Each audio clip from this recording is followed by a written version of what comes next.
Hey there, friend. Welcome to today's deep dive into something that could completely transform the way you experience every single day of your life. We're talking about a philosophy that's been tested, proven, and practiced by millions. A way of thinking that can turn your stress into peace, your anxiety into action, and your daily grind into something you actually look forward to.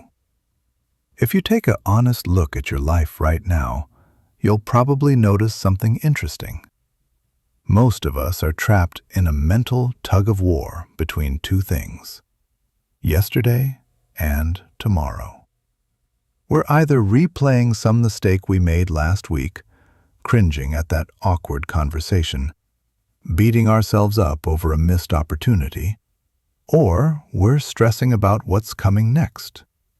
That presentation on Friday, that difficult conversation we need to have, whether we'll have enough money next month, whether our career is heading in the right direction. But here's the thing, and this is huge. The most important moment in your entire life is happening right now. Today, this very moment. Not yesterday, not tomorrow, today.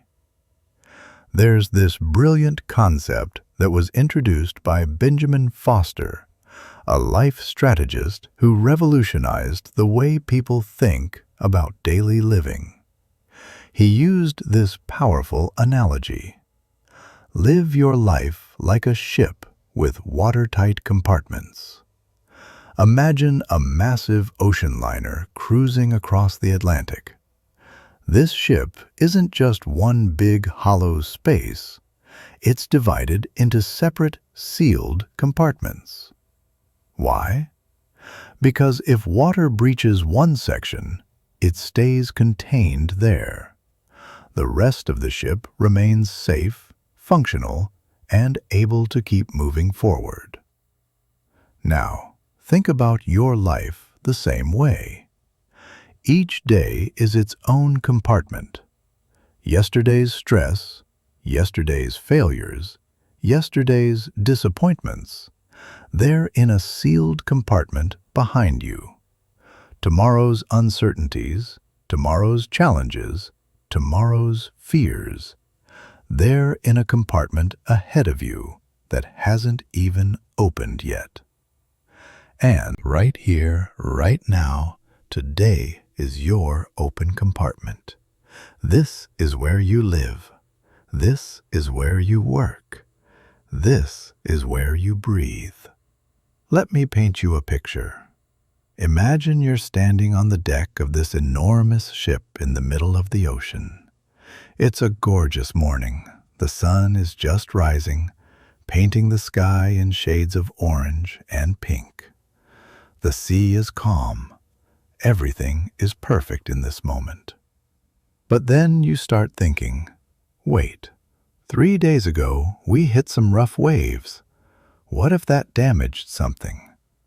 So you go down to that compartment from 3 days ago, pry it open, and start worrying about water that might have gotten in. Or you start obsessing about the weather forecast for next week. What if there's a storm coming? What if the waves get too high? Meanwhile, you're completely missing the beautiful sunrise happening right now. You're not enjoying the calm sea. You're not appreciating the fact that in this moment, everything is absolutely fine. That's exactly how most of us live our lives. We open old compartments that should stay sealed. Or we obsess over compartments that haven't even arrived yet. And in doing so, we completely miss today. Think about your typical morning. You wake up, and before your feet even hit the floor, your mind is already racing. You remember that email you should have sent last week. You replay that argument you had with your partner. You worry about the budget meeting this afternoon. You stress about whether you're saving enough for retirement. Within 5 minutes of waking up, you've mentally traveled through the past, sprinted into the future, and completely bypassed the present moment. And here's what's crazy. You can't change yesterday. Literally cannot change it. It's done, finished, written in permanent ink.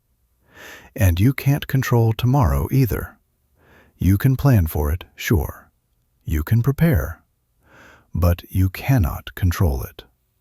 The weather, other people's decisions, unexpected events, these are all beyond your control. So why do we spend so much mental energy on things we cannot change or control? The answer is simple but profound. Because we haven't trained ourselves to live in day-tight compartments. When you truly embrace this philosophy, when you genuinely commit to living just for today, something remarkable happens. Your energy becomes focused. Instead of spreading your mental resources across yesterday's regrets and tomorrow's worries, you pour everything into what's right in front of you. Your concentration sharpens. Your anxiety decreases. Your productivity increases. And most importantly, you actually start enjoying your life.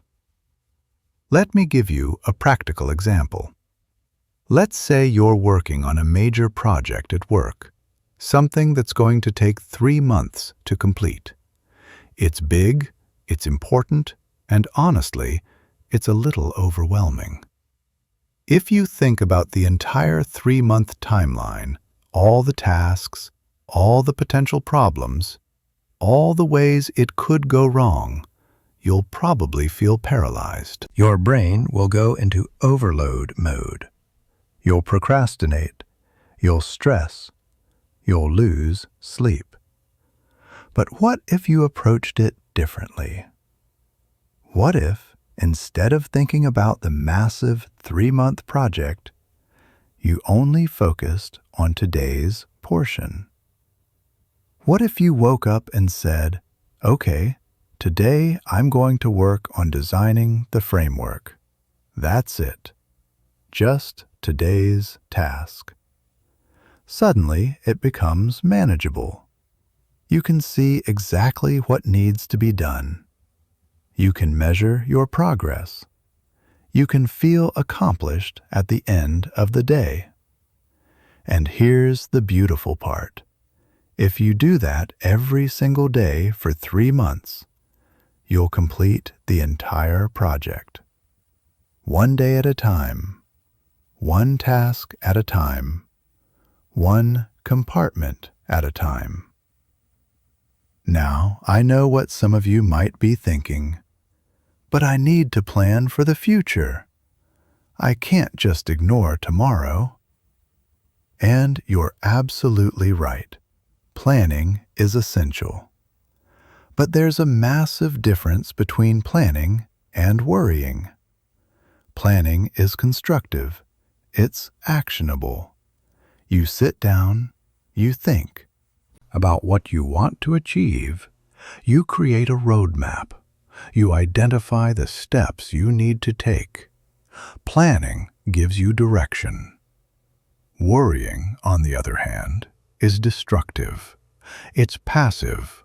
You sit there thinking about all the things that could go wrong, all the worst-case scenarios, all the what-ifs. Worrying doesn't give you direction. It gives you anxiety. Planning is an action. Worrying is a reaction. Planning moves you forward. Worrying keeps you stuck. So yes, absolutely plan for tomorrow. Set your goals. Create your strategies. But once you've done that planning, close that compartment and come back to today, because that's where life actually happens. Here's a simple practice that can change your entire mindset. Every morning when you wake up, before you check your phone, before you scroll through social media, before you dive into your to-do list, take a moment and say this to yourself. Today is the most important day of my life. I'm going to live it with full presence and positivity. Just that simple statement. Just that one moment of intention.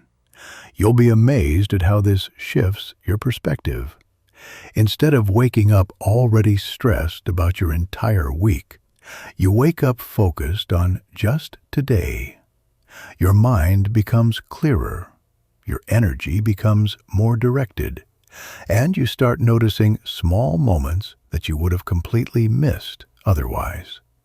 That first sip of coffee, the way the morning light comes through your window, a kind text from a friend, a moment of quiet before the day gets busy.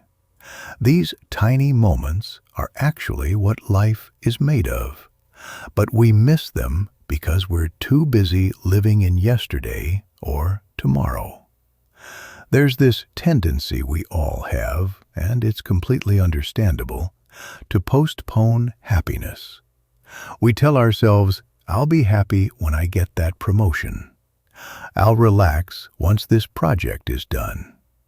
I'll enjoy life when I have more money. I'll be fulfilled when I find the right relationship. But here's the brutal truth. That future moment never actually arrives. Because when you finally get that promotion, you immediately start thinking about the next level. When the project is done, there's another one waiting. When you have more money, you want even more. When you find that relationship, you worry about maintaining it. Happiness isn't waiting for you in some perfect future moment. It's available to you right now, today, in the choices you make and the perspective you choose. And here's something really powerful to understand. When you live today well, you're actually building a better tomorrow. Today's good decisions become tomorrow's positive results. Today's focused work becomes tomorrow's achievement. Today's kindness becomes tomorrow's relationship. But if you ignore today while obsessing about tomorrow, you're actually making tomorrow worse. Because you're not building anything solid in the present moment. Think of it this way. Every day is a brick. If you focus on laying today's brick well, with care, with attention, with quality, then day by day, week by week, month by month, you're building something incredible.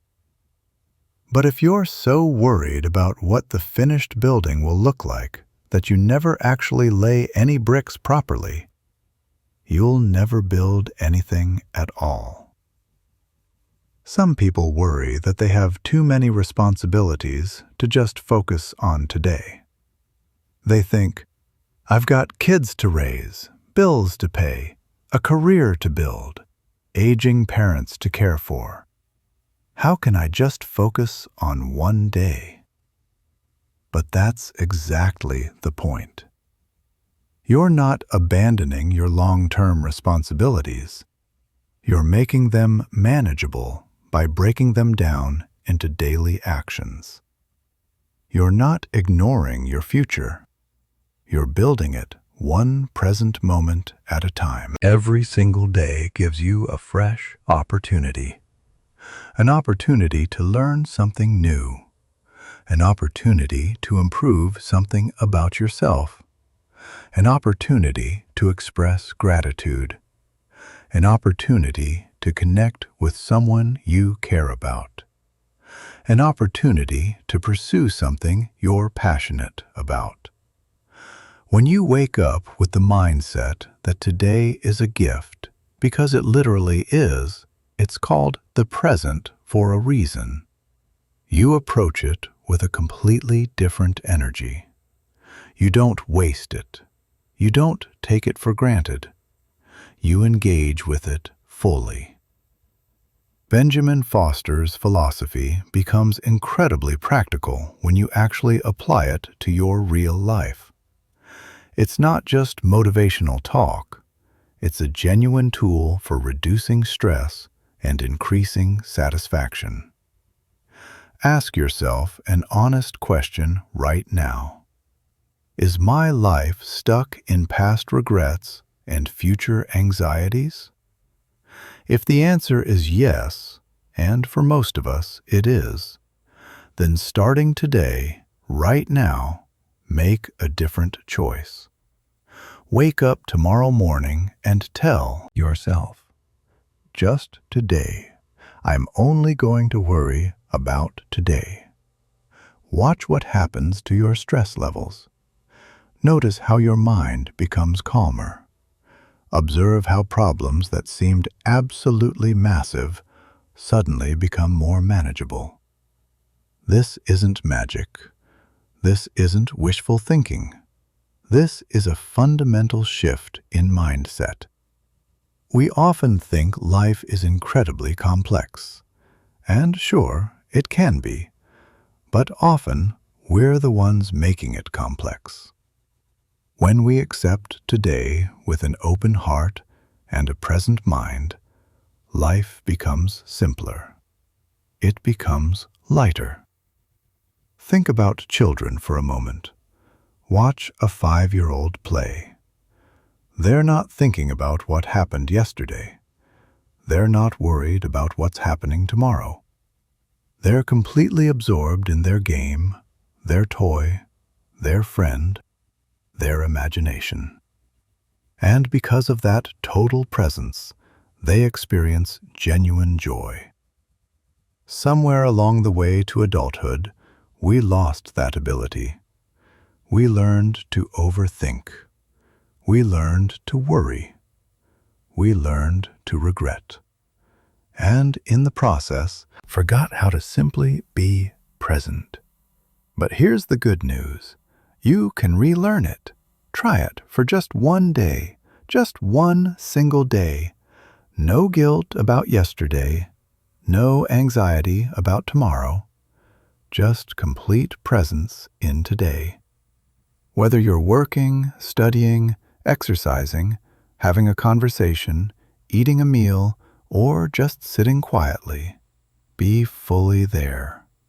Engage with it completely. This is what mindfulness actually means. At the end of the day, there's one truth that's worth remembering every single morning. The past is gone. You can't retrieve it. The future is unknown. You can't guarantee it. But today is in your hands. Today is your power. Today is your opportunity. And when today is in your hands, you can do something extraordinary with it. You just need a little focus, a little faith, and a whole lot of gratitude.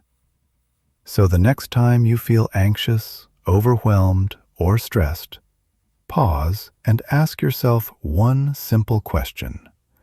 Am I living today? If the answer is yes, you're on the right path.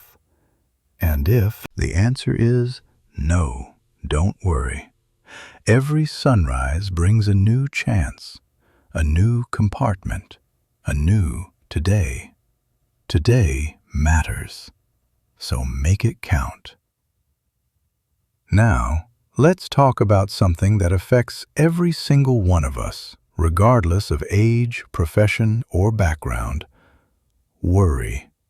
That gnawing feeling in your gut. That constant mental chatter. That voice in your head running through worst-case scenarios on repeat. We've all experienced it. The sleepless nights before an important meeting, the constant stress about finances, the anxiety about relationships, the fear about health, the uncertainty about career decisions. Worry is universal. and it's exhausting. But here's something fascinating. Worry doesn't actually solve anything. In fact, it makes everything worse. It drains your energy, steals your peace, and prevents you from taking the very actions that could actually improve your situation. Benjamin Foster identified something crucial about worry. It thrives in inactivity. Worry grows when we're sitting still, just thinking, overthinking, spiraling. It feeds on our passivity. Picture this scenario. You've got a problem. Maybe it's a conflict with a colleague. Maybe it's a financial issue. Maybe it's a health concern. You spend all day thinking about it. You replay conversations in your head. You imagine how bad things could get. You calculate all the possible negative outcomes. But you don't actually do anything about it. What happens? The worry intensifies. That relatively small problem starts feeling enormous. Your mind magnifies it, adds layers to it, transforms it into something terrifying. But the moment you take action, even tiny action, something shifts. The problem's power over you diminishes. This is Foster's core principle. Eliminate worry through action. Stop thinking, start doing. It sounds almost too simple, right? But the impact is profound. Let's say you need to give a presentation next week and you're terrified.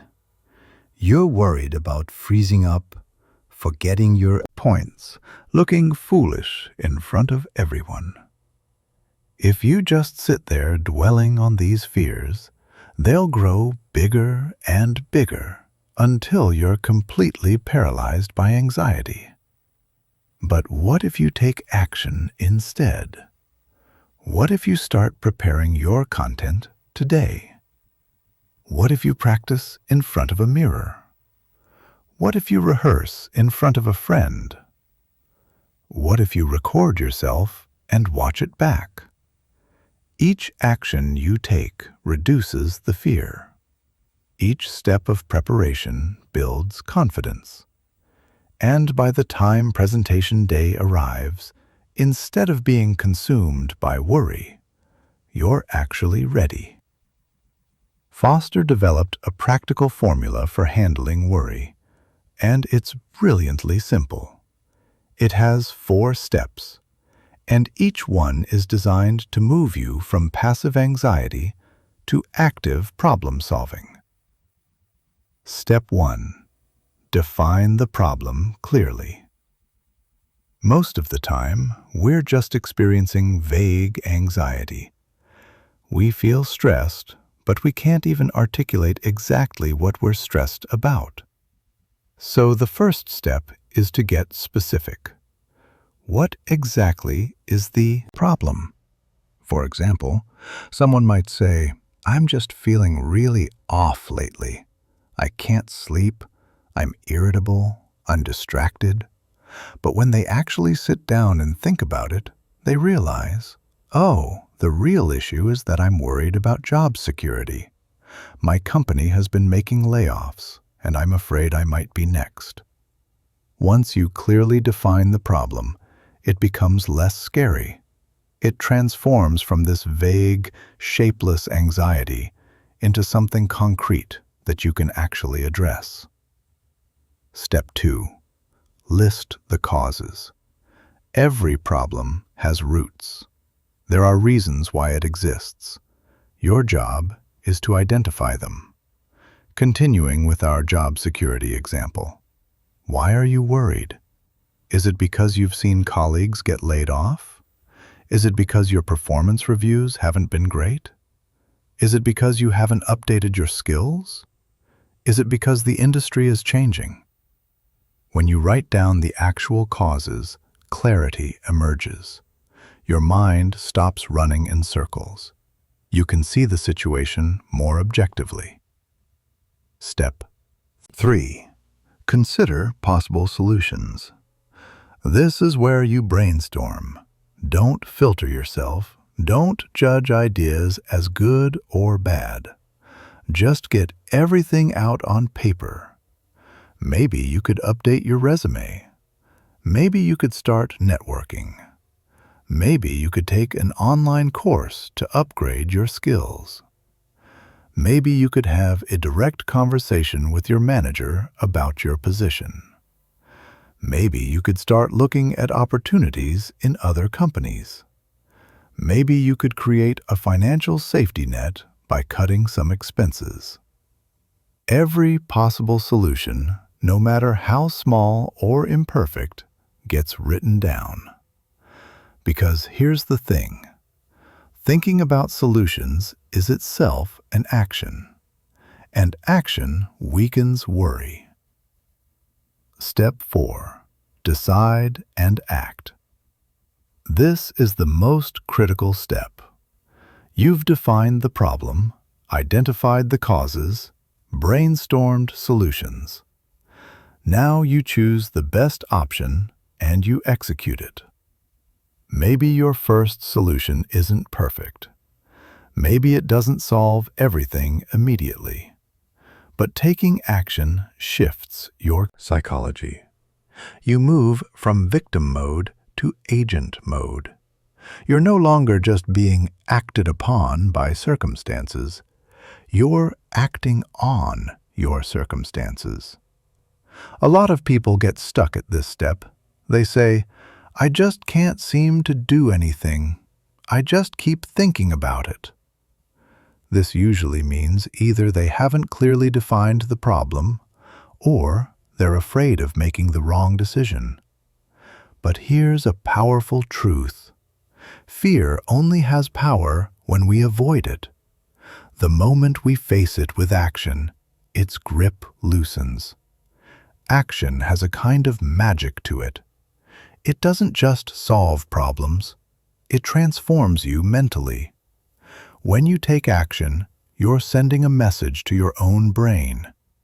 I am in control. And that message creates self-confidence. There's another interesting thing that happens when you take action. Your focus shifts.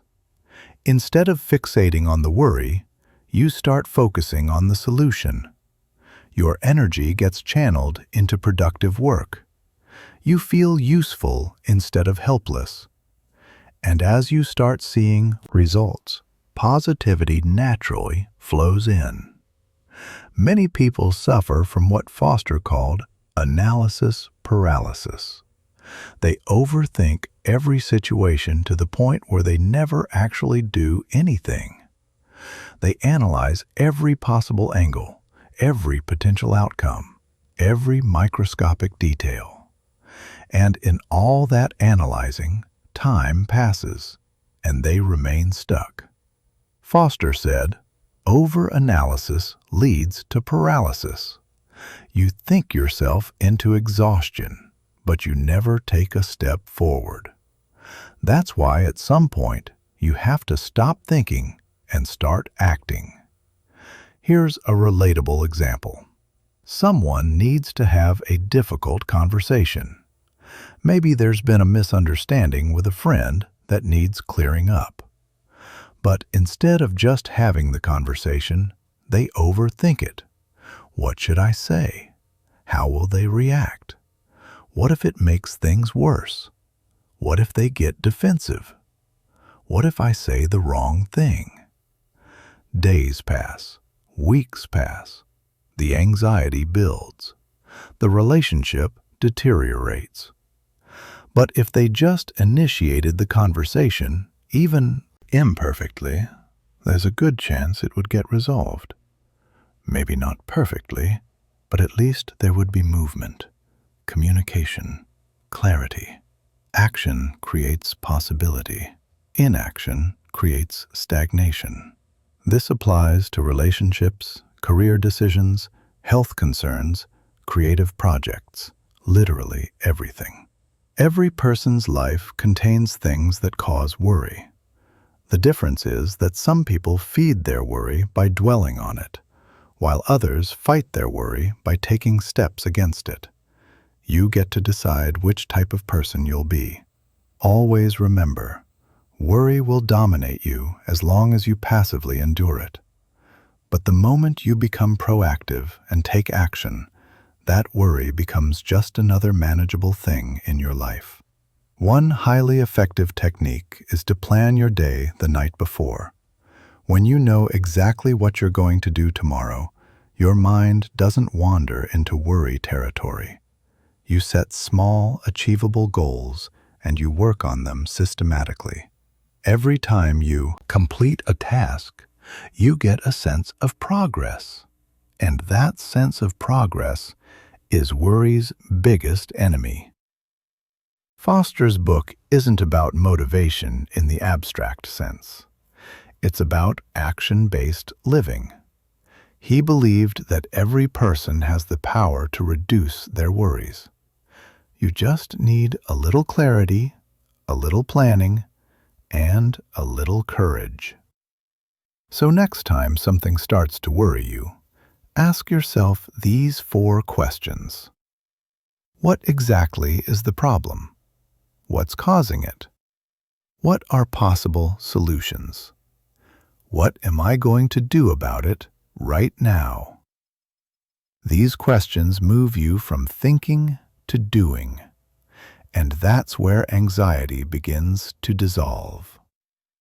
Life will never be completely worry-free, but if you develop the habit of taking action, worry will never control you. Gradually, your mind gets trained. When problems arise, you don't panic. You calmly think and solve step by step. That's Benjamin Foster's real lesson. Beat worry with action. It's not a complicated formula, but it's incredibly powerful.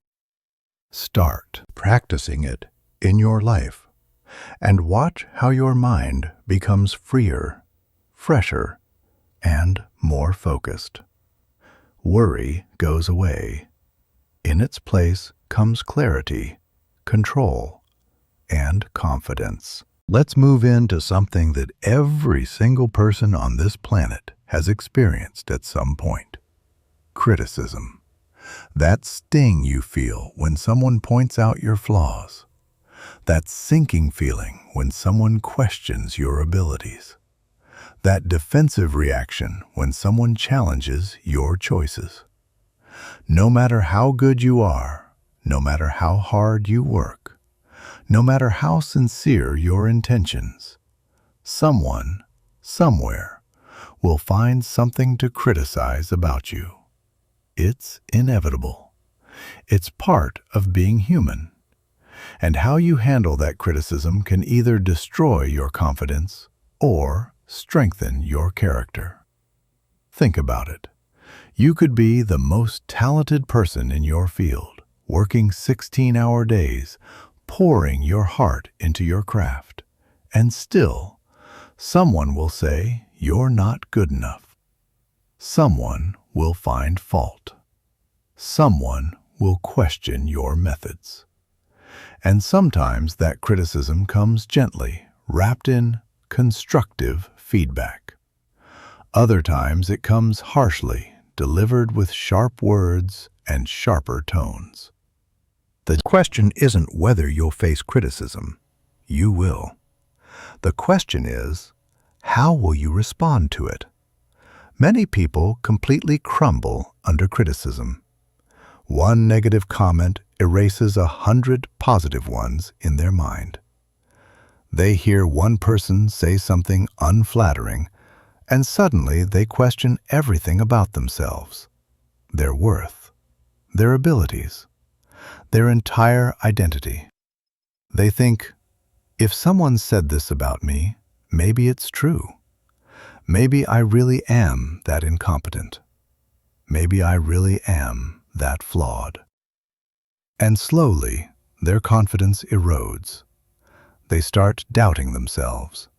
They second-guess every decision. They become paralyzed by the fear of more criticism. But here's the truth that Benjamin Foster discovered through years of studying human behavior. Criticism is inevitable. Every single person faces it. The difference lies in how we process it. Some people take it to heart and let it crush them. Others learn from it or simply let it roll off their backs. Foster's principle is simple but profound. Don't let criticism crush you. If someone criticizes you, don't inflate it into something that consumes your happiness. Don't give it more power than it deserves.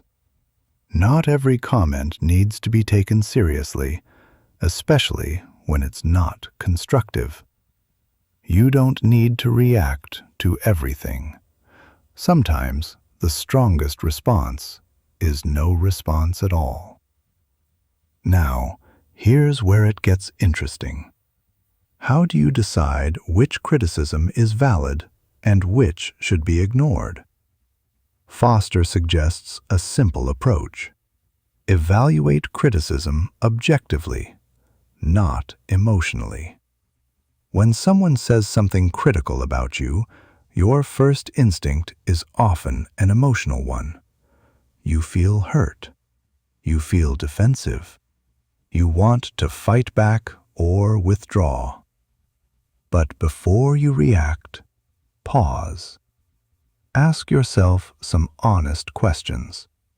Is there truth in what they're saying? Can I actually improve in this area? Is this person trying to help me grow, or are they just trying to hurt me? If the criticism has merit, if it's pointing out a genuine area where you could improve, then treat it as an opportunity. Thank the person. Reflect on their feedback. Make changes if needed. But if the criticism is just someone trying to bring you down, if it's rooted in their jealousy, insecurity, or negativity, then let it go. Don't carry it with you. Don't internalize it. Don't give it mental real estate. Carrying toxic criticism is like voluntarily drinking poison. It slowly destroys your positivity from the inside. Let me give you an example. Imagine someone tells you, "You'll never accomplish anything significant. You just don't have what it takes." Is that criticism valid? Is it based on observable facts about your abilities? Or is it just that person projecting their own frustrations onto you? If it's the latter, and it usually is, then giving that comment any weight means you're allowing someone else to define your worth. And that's a power nobody should have over you. Here's something crucial to remember. Criticism says more about the critic than the person being criticized. Often, people who constantly criticize others are dealing with their own internal insecurities.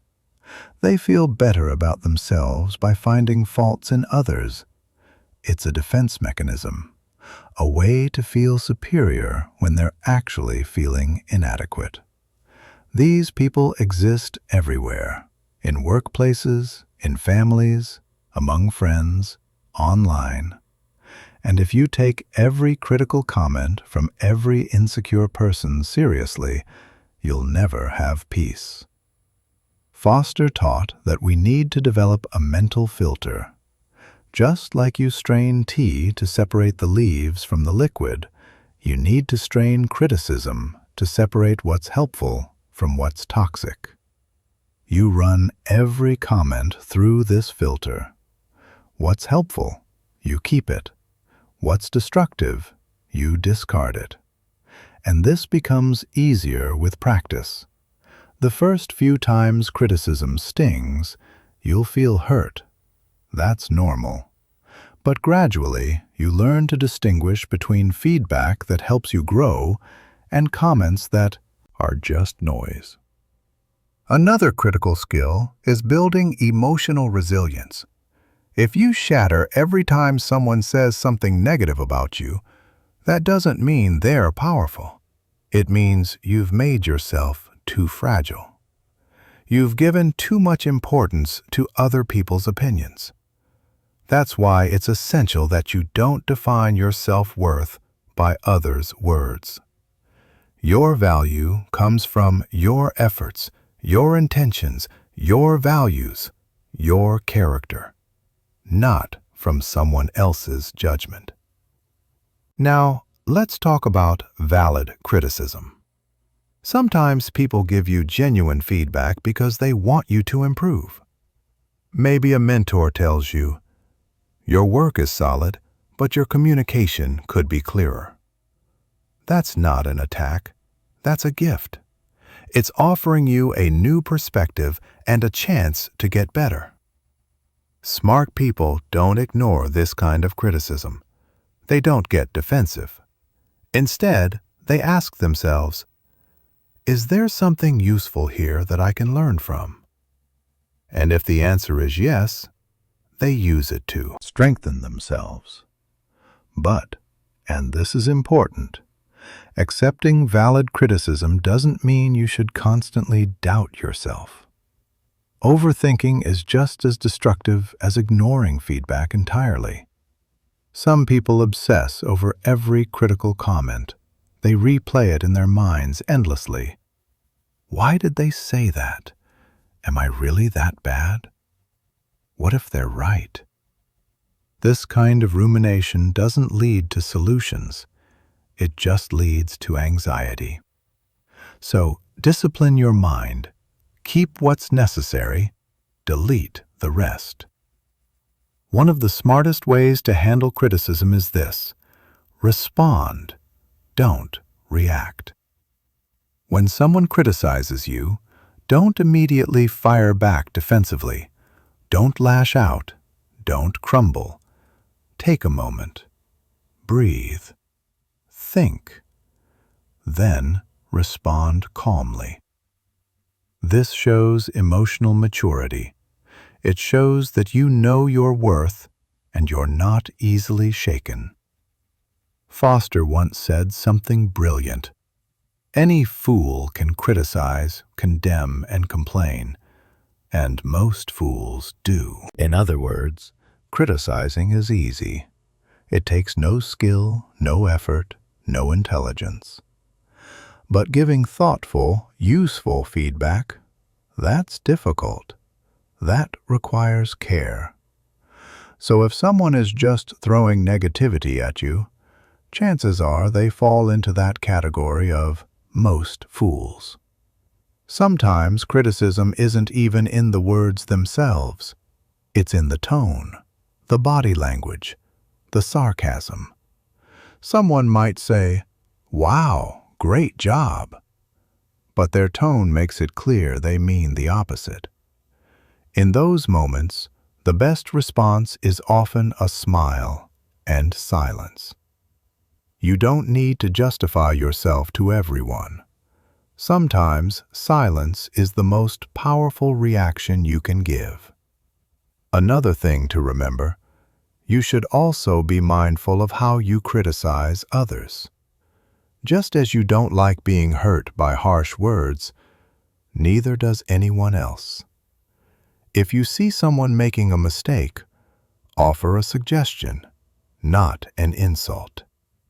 And if someone offers you a suggestion, don't take it as an ego attack. Consider whether it's actually helpful. Every successful person has faced criticism. Athletes, entrepreneurs, artists, leaders, all of them have been told they weren't good enough, weren't talented enough, weren't smart enough. But they didn't let those words stop them. They filtered out the noise, kept the useful feedback, and proved their critics wrong through their actions. Criticism is never the end. It's just a challenge that you handle intelligently. If you want to be happy and grow in life, you need to learn what to take seriously and what to ignore. If you let every comment hurt you, you'll never try anything new. You'll never take risks. You'll stay small and safe. But if you develop a strong, filtered mindset, criticism won't break you. It'll make you stronger. So next time someone criticizes you, take a deep breath. Think it through. Then ask yourself, can this feedback actually make me better? If yes, thank them and improve. If no, delete it from your mind and keep moving forward. Remember, criticism is just noise, unless you turn it into music. Now, let's shift gears and talk about something that has the power to completely transform your relationships, your career, and your overall happiness. Appreciation. Have you ever noticed how good it feels when someone gives you a genuine compliment? When someone says, "You did an amazing job on that," or, "I really appreciate what you did," your whole day lights up. Your mood lifts. You feel valued. That happens because we're all human, and every human has a subtle but powerful desire to be recognized, to be appreciated. We want people to notice our efforts, our strengths, our contributions. Benjamin Foster understood this deeply. One of his core principles was, appreciate and encourage others. When you genuinely appreciate people, when you acknowledge their efforts, something magical happens. Not only does their spirit lift, but your own value increases. People start to like you, trust you, respect you, simply because you made them feel seen. But here's the key. Appreciation must be genuine. Fake compliments don't work. People can sense insincerity from a mile away. If you're just saying nice things to manipulate or flatter, it backfires. So when you appreciate someone, do it from the heart. Pay attention to what they actually did well and acknowledge that specific thing. For example, instead of just saying, "Good job," to a colleague, say something like, "Tyler, the way you structured that report made it so easy to understand. I really appreciated the clarity." That specific, honest acknowledgement has 10 times the impact of a generic compliment. We often think appreciation should be reserved for special occasions, birthdays, anniversaries, major achievements. But the truth is, everyday appreciation is incredibly valuable. Someone held the door open for you. Someone made you coffee. Someone took time to help you with something. These small gestures deserve acknowledgement. A simple "thank you" or a moment of genuine appreciation makes the other person feel good. And these small gestures create big impacts. Some people worry, if I keep appreciating others, won't they become arrogant or complacent? But Foster said, people don't get tired of appreciation. They get tired of being ignored. When someone consistently does good work and nobody notices, their motivation starts to fade. But when you recognize their efforts, they feel inspired to do even more. This principle is especially powerful in the workplace. Imagine a manager who only gives instructions and criticizes mistakes, but never acknowledges good work. The employees will do their jobs, but they won't be engaged. They won't go the extra mile. Now, imagine a manager who openly praises good work, who encourages people, who makes them feel valued. those same employees will give their absolute best. Why? Because appreciation creates connection, and connection creates commitment. The same applies to personal relationships. Often, we take our loved ones for granted. Mom cooks every day. Dad goes to work every day. Your partner does 100 little things, but we rarely say, "I see what you do, and I'm grateful." Over time, that silence creates emotional distance. But if we made it a habit to express appreciation daily, relationships would become so much stronger. And here's something interesting. Appreciation doesn't just benefit the person receiving it. It benefits you too. When you uplift someone else, you fill yourself with positivity. Your thoughts become clearer. You feel like a better person. It's a win-win situation. Encouragement is another form of appreciation. Many people want to try something new, but they're scared. What if they fail? What if people laugh? In those moments, if someone tells them, "You can do this. I believe in you," it gives them an invisible push. Often, people overcome their fears specifically because someone encouraged them. Encouragement doesn't always require grand speeches. Sometimes just saying, "Go for it," or "I'm with you," is enough to help someone make a big decision. Many people have talent and passion, but lack confidence.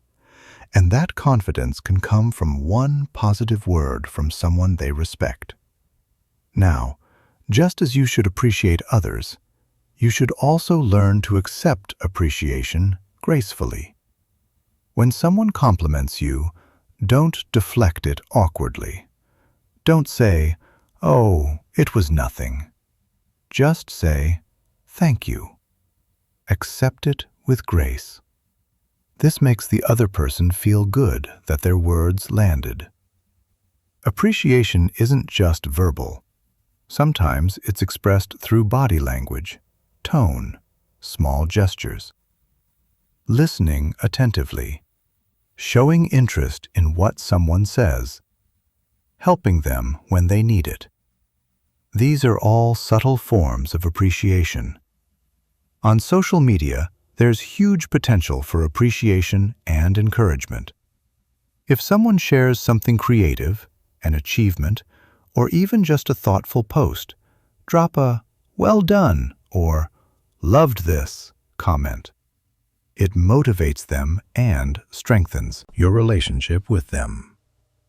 Another important point, when you appreciate someone, you're indirectly giving them trust and respect. And trust is the greatest compliment of all. Foster said, "Be hearty in your approbation and lavish in your praise." In other words, when you give appreciation, give it wholeheartedly. Half-hearted compliments don't make an impact. In a world full of negativity, in the news, in people's minds, on social media, if you become someone who uplifts others, who motivates them, you put yourself in a rare category. People remember you, they like you, they trust you. At the end of the day, the greatest reward for giving appreciation and encouragement is this: you make someone's life better. And when you make someone else's life better, that positivity comes back to you, sometimes in unexpected ways, at unexpected times. So next time someone does something good, even something small, don't hesitate. Give them an honest, "well done," a genuine, "I'm proud of you," or just a warm smile. That small gesture could be the best moment of their entire day. Remember, in a world full of critics, Be the one who encourages. Have you ever noticed how amazing it feels when someone truly listens to you? When they're genuinely interested in what you're saying, asking thoughtful questions, giving you their full attention? It makes you feel valued. It makes you feel seen. Benjamin Foster identified this as one of the most powerful human skills. Become genuinely interested in people. If you show real interest in others, if you make an effort to understand them, not only do they connect with you, but you also become happier yourself. We all love being heard. Every person wants someone to listen to them, understand them, give them importance. Foster said that if you want to win people's hearts, the easiest way is be genuinely interested in them. But this interest can't be fake. People can instantly tell when you're just pretending to care. Your interest must be authentic. You need to genuinely want to know about them. When you meet someone, don't just exchange quick pleasantries and move on. Try to learn something about them. What are their interests? What do they do? What do they enjoy? When you ask these questions and listen carefully, the other person feels that you consider them important. Foster said, "You can make more friends in 2 months by becoming interested in other people than in 2 years by trying to get other people interested in you."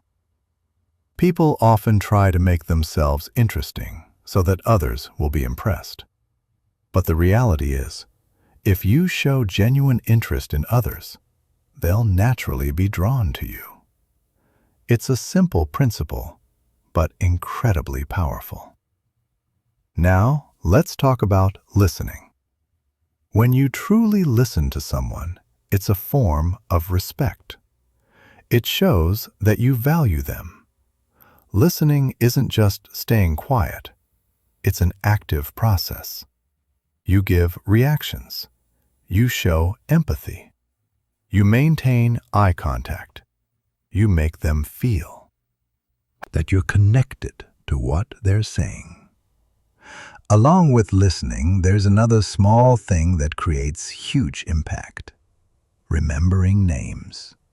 Yes, remembering someone's name works like magic.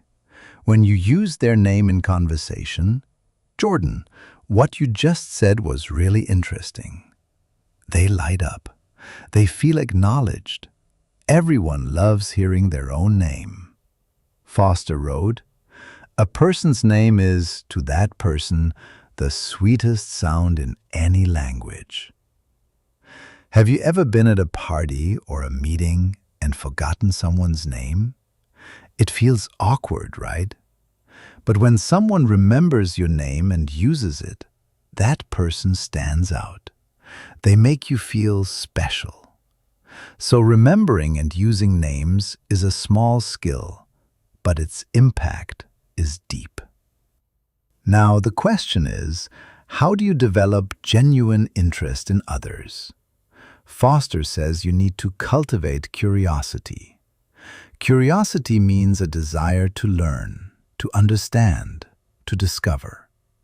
When you're genuinely excited to know about someone, you naturally ask good questions and listen attentively. It's not forced. It comes from the heart. Imagine you meet a new coworker named Blake. You could ask, "What's your background? How did you choose this field? What do you like doing on weekends?" These questions don't just move the conversation forward. They create connection. And if you genuinely appreciate their answers, they'll start feeling comfortable with you. Another important thing, don't be judgmental. When you're showing interest in people, keep an open mind. Don't criticize their thoughts immediately. Don't dismiss their perspectives.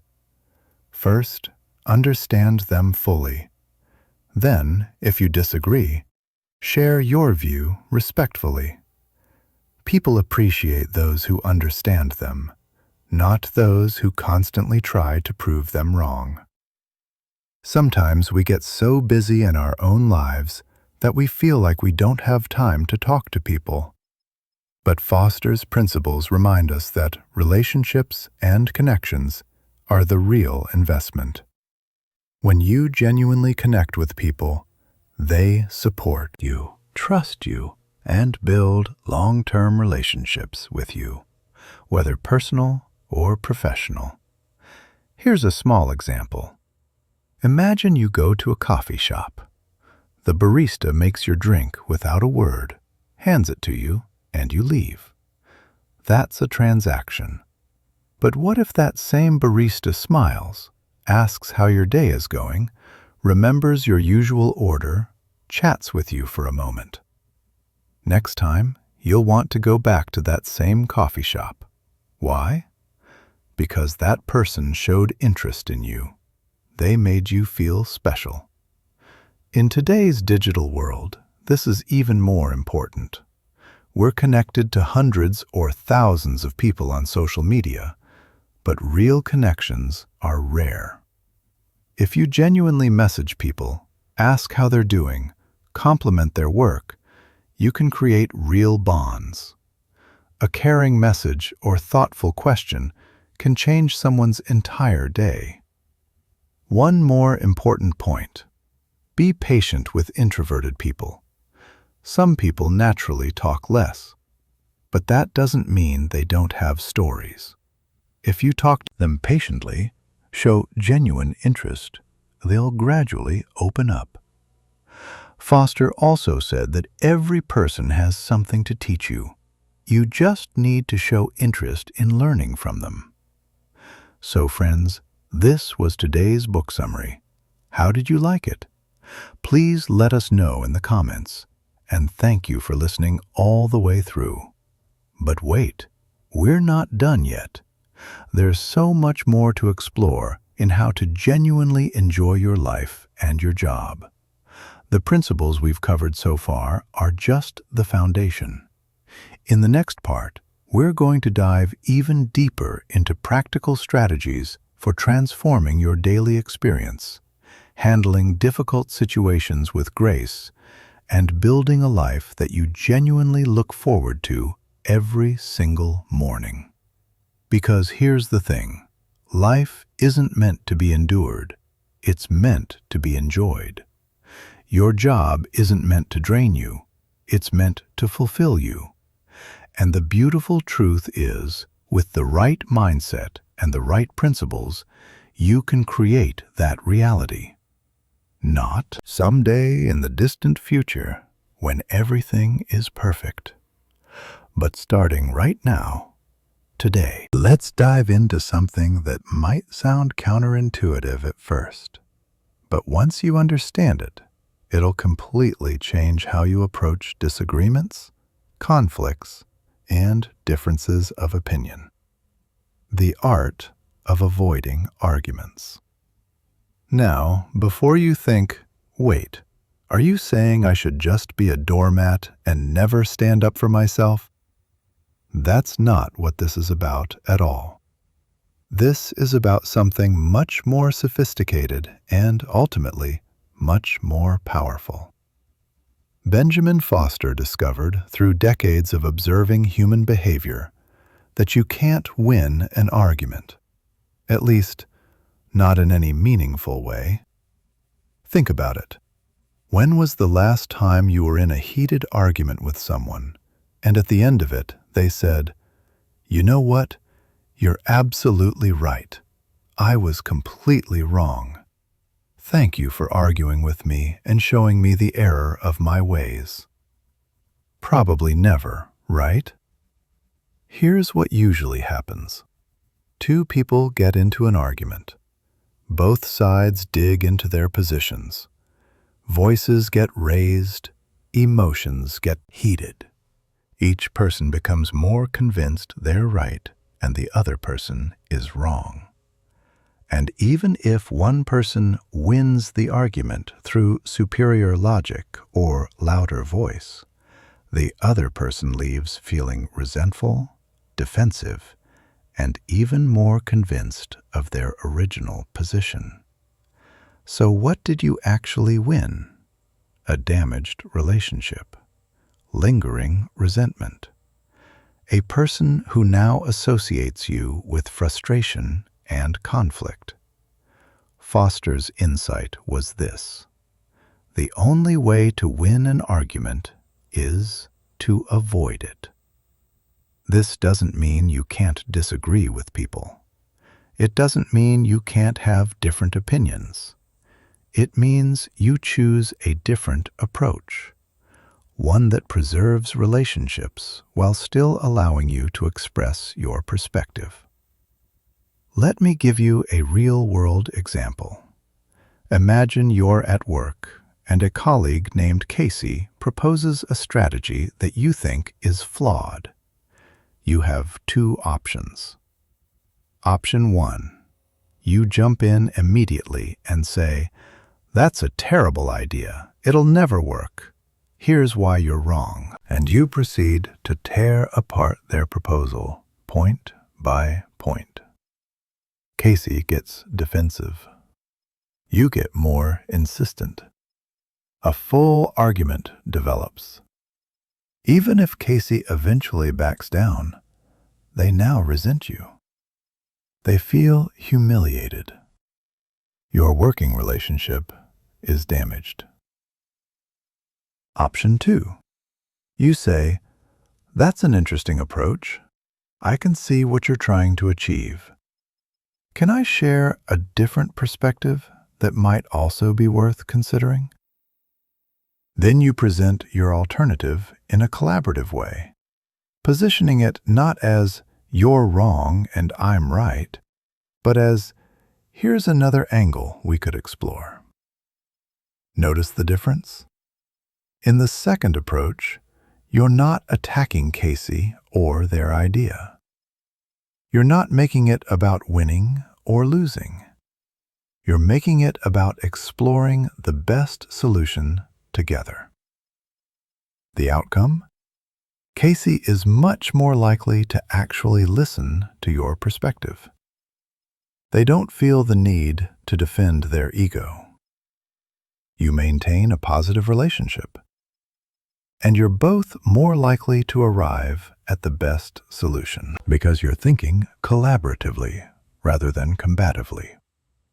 Foster taught that most arguments aren't really about facts or logic at all.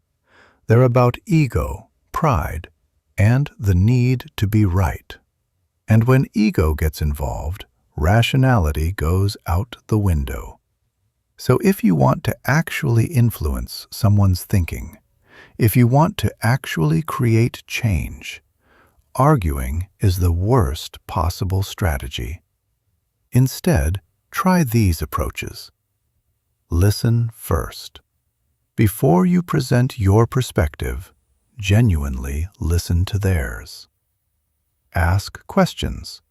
Understand where they're coming from. Often, when people feel truly heard, they become much more open to hearing other viewpoints. Find common ground.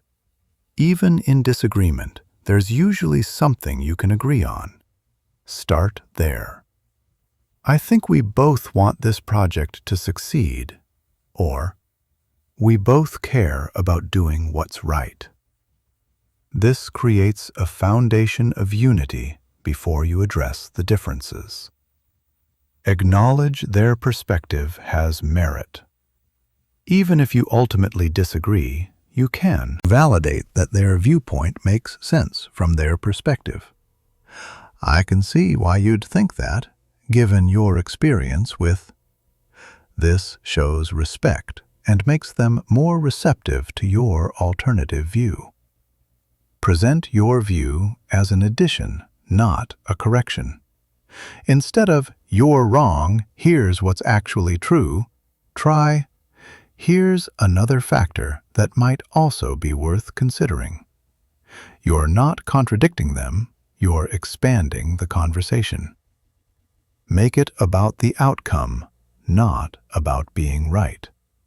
Shift the focus from who's correct to what's the best solution.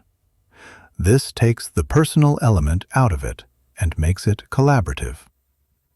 Now, you might be thinking, but what if the other person is objectively wrong? What if their idea is genuinely bad? Shouldn't I point that out? And here's the subtle truth.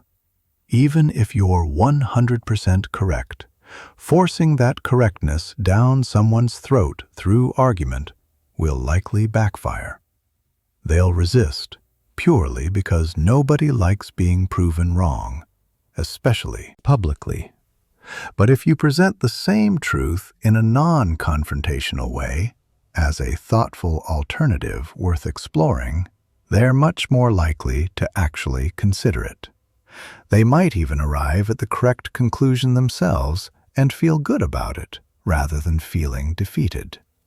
This is what Foster meant by the paradox of influence. The less you try to win arguments, the more you actually influence people's thinking. Here's another powerful technique. Let the other person save face. If someone has taken a strong position and you prove them wrong in front of others, you've humiliated them. Even if they grudgingly admit defeat, they'll resent you for it. But if you give them a graceful way to change their mind, "Oh, I think there might have been some miscommunication here," or "That's a totally reasonable thought given the information available at the time," they can adjust their position without feeling stupid. Riley, a team leader at a tech company, mastered this technique. Whenever someone on the team proposed something that wouldn't work, instead of shooting it down, Riley would say something like, "I love the creative thinking here. Let's explore this. What if we also considered X factor?" And then they'd guide the conversation toward the better solution, while making the original proposer feel valued rather than criticized. The result? Riley's team loved working with them. People felt safe proposing ideas. Creativity flourished. And the team consistently arrived at the best solutions because everyone felt comfortable contributing without fear of being attacked. Contrast that with another manager, Quinn, who prided themselves on always being right and always winning arguments. Quinn's team members stopped offering ideas. They did exactly what they were told and nothing more. Why? Because they knew any suggestion would likely result in Quinn tearing it apart to prove their superiority. Who do you think was the more effective leader? Foster also pointed out something crucial about our psychological need to be right. We're all guilty of it, every single one of us. We all want to feel intelligent, capable, correct. And when someone challenges that, our instinct is to defend ourselves vigorously. But the wise person recognizes this instinct and chooses to manage it rather than indulge it. Here's a practice that can transform your interactions. When you feel the urge to argue rising up, pause and ask yourself, what do I actually want here? Do I want to win this argument, or do I want to solve this problem? Do I want to be right, or do I want to be effective? Do I want to feel superior, or do I want to maintain this relationship? Usually, when you honestly answer those questions, you realize that winning the argument is far less important than the other outcomes you actually care about. This doesn't mean you become passive. It doesn't mean you don't advocate for your beliefs or defend what's important. It means you choose your battles wisely and fight them strategically rather than reactively. Some things are worth fighting for. If someone is being harmed, if an ethical line is being crossed, if a fundamental principle is at stake, yes, stand firm. But most daily disagreements, they're not worth the relationship damage that arguments create. Foster shared a story about a man named Jordan who was a salesperson. Jordan used to argue with potential clients whenever they raised objections. He'd debate them, prove them wrong with facts and logic, and win the argument. But he lost the sales. The clients would thank him politely and buy from someone else. Then Jordan learned Foster's principle: don't argue. Instead, when a client raised an objection, Jordan would say, "That's a completely valid concern. A lot of people initially think the same thing. Here's what they discovered." And he'd address the objection without making it confrontational. Sales skyrocketed. Why? Because clients didn't feel attacked or pressured. They felt understood. And when people feel understood, they're open to changing their minds. This principle applies to personal relationships too. How many marriages have been damaged by the need to win arguments? "I'm right, you're wrong, and here's why" might win you the immediate argument, but it loses you emotional intimacy, trust, and connection. What if instead you said, "I see it differently, and here's why. But I want to understand your perspective better. What am I missing?" That simple shift, from combative to curious, can save relationships. Here's another aspect of this. Sometimes you need to let people be wrong, especially about things that don't really matter.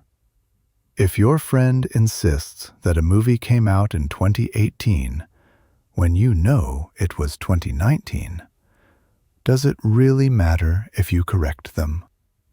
What do you gain by pulling out your phone and proving them wrong? The satisfaction of being right about a trivial fact. What do you lose? Potentially making your friend feel foolish or annoyed. Pick your battles. Save your influence for things that actually matter.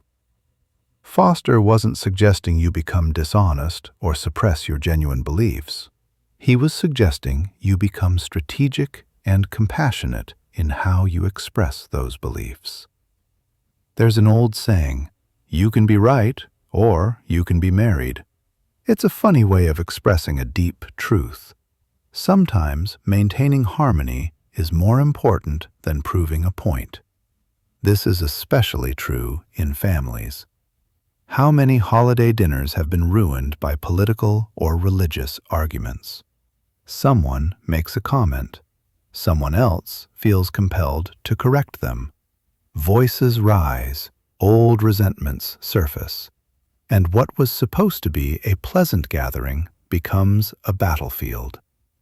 What if instead, when Uncle Morgan makes a comment you disagree with, you just said, "Interesting perspective," and changed the subject? You haven't compromised your values, you've just chosen peace over proving a point. Now I know some of you might be thinking, but doesn't this make me fake? Doesn't this mean I'm not being authentic? Not at all. Authenticity doesn't mean you blurt out every thought and feeling without filter. It means you're genuine in your intentions.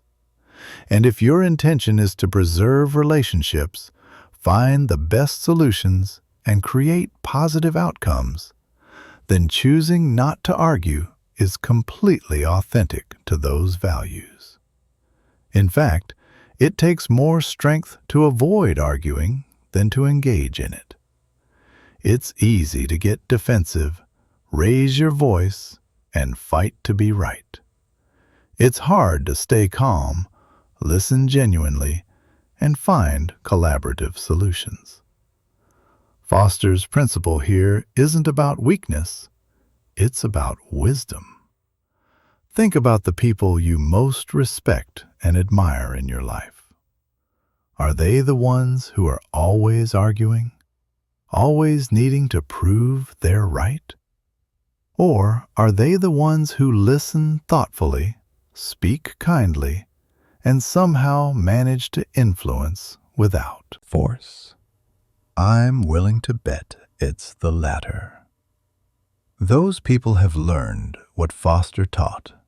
You gain far more influence by avoiding arguments than by winning them. Now let's explore another transformative principle that builds beautifully on what we just discussed. If you're wrong, admit it quickly and emphatically. This might be one of the hardest things for most people to do. We hate being wrong. We hate admitting mistakes. Our ego fights against it with everything it has. But here's what Foster discovered. Admitting when you're wrong is actually one of the most powerful things you can do. It doesn't make you look weak. It makes you look strong, honest, and mature. Think about it. When was the last time someone quickly and sincerely admitted they were wrong? How did it make you feel about them? Chances are it increased your respect for them. It made them seem more trustworthy. It made you like them more. Now think about someone who clearly made a mistake but refused to admit it. They made excuses. They shifted blame. They dug in their heels. How did that make you feel? Probably frustrated, annoyed, and less respectful of them. We respect people who can own their mistakes. We lose respect for people who can't. Foster put it this way: if you're going to be proved wrong anyway, why not beat the other person to it and do it yourself? That way, instead of looking defensive and small, you look magnanimous and big. Let me give you a practical example. Imagine you're in a meeting and you present some data to support your proposal. A colleague points out that your numbers are actually incorrect. You misread a report. Option 1. You get defensive. Well, the report was confusing. Anyone could have made that mistake. The overall point still stands. You make excuses. You try to minimize the error. You deflect. Result? Everyone in the meeting sees you as defensive and untrustworthy. Even if your overall proposal has merit, people are now skeptical of everything you say. Option 2. You immediately say, "You're absolutely right. I completely misread that.